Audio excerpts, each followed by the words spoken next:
I sat in a hotel room in Kiev, Ukraine, watching Al Jazeera television. And I watched, it's very moving on one level. I watched thousands of people in a square in Cairo. It was the night that Mubarak agreed to leave.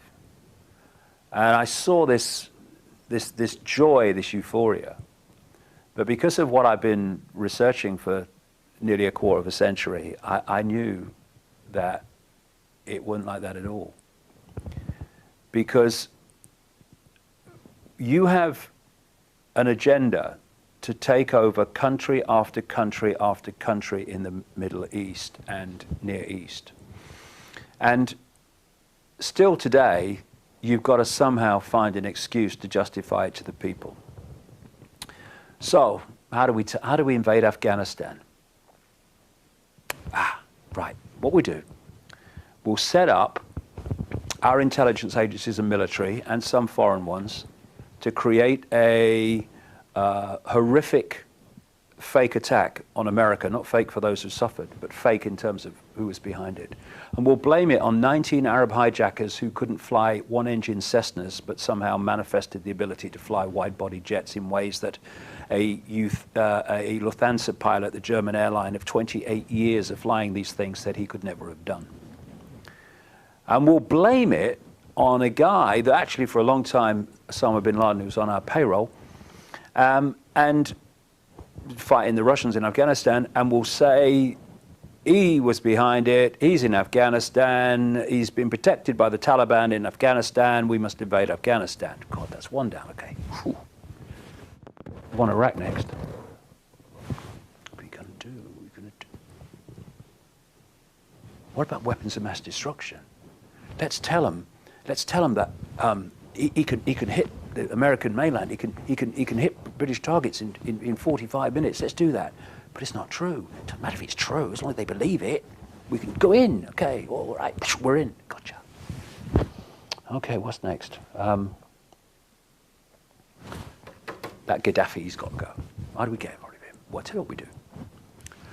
We put our people on the ground, and we get people on our payroll, like a guy called Khalifa Hifter, who was on the payroll for 20 years in Virginia of the CIA. We get him over, a Libyan guy, and we'll start a situation where they start shooting at government targets. Okay? What will happen then? Well, the Libyan government will start shooting back. So what we do is when they start shooting at government targets, right, no one says a word. Shh. No media, nothing. When they start shooting back, we say, Libyan Gaddafi, he's killing his own people. And we say it's a humanitarian effort. And then we send the boys in, right? And we get a resolution, 1973, I think it was, at the UN Security Council, which doesn't give us the right to go and pepper bomb cities while protecting civilians, but we do it anyway.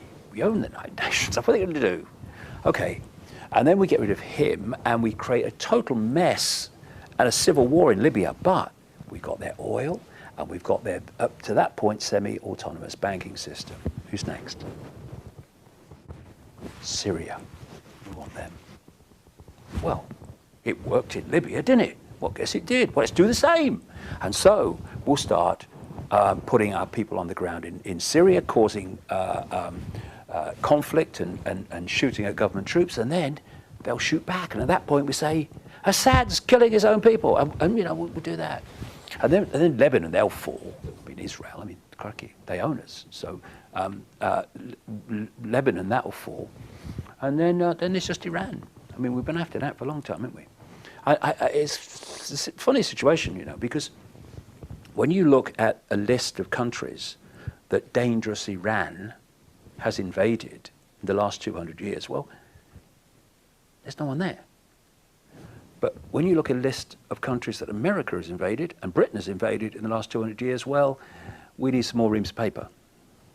But people don't know that because they don't look beyond the news. So we'll tell them that Iran's really dangerous. And even though Israel has this massive nuclear arsenal, which we don't ever talk about, And it's not signed the Nuclear Non-Proliferation Treaty, but it's a matter, we'll tell them that Iran, who doesn't have nuclear weapons, is really dangerous nuclear power. And somehow we'll get a way of going in there.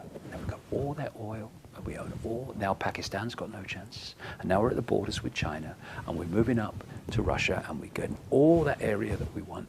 We already control Europe, and this is what we do, you see.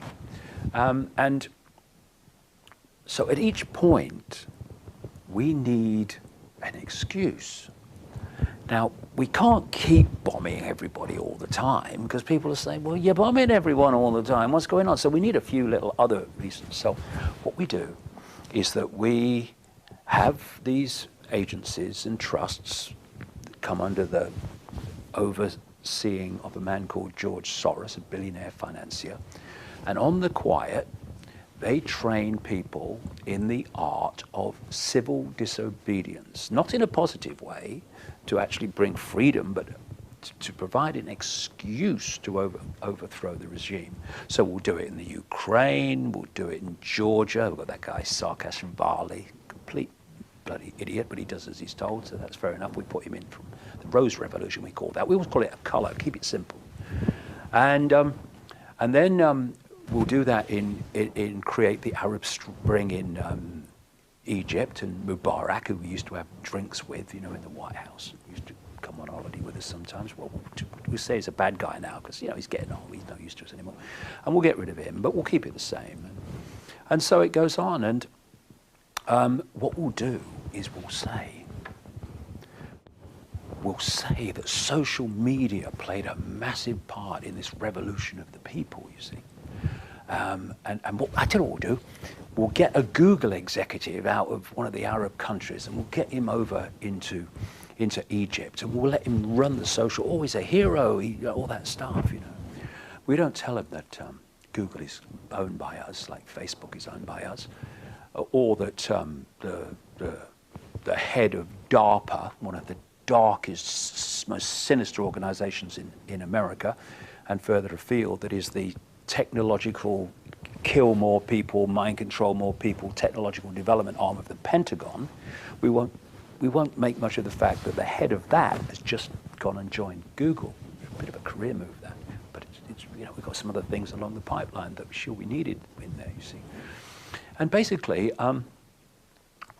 we tell the people what they want to believe, and because they don't want to believe what they don't want to believe, i.e. we're manipulating it, or therefore there's something to worry about, then they just believe it. You know what I mean? Oh, it's an Arab Spring. But there's this little common theme, you see. The people in power that were controlled by us before become different people in power afterwards, still controlled by us. It's called revolution.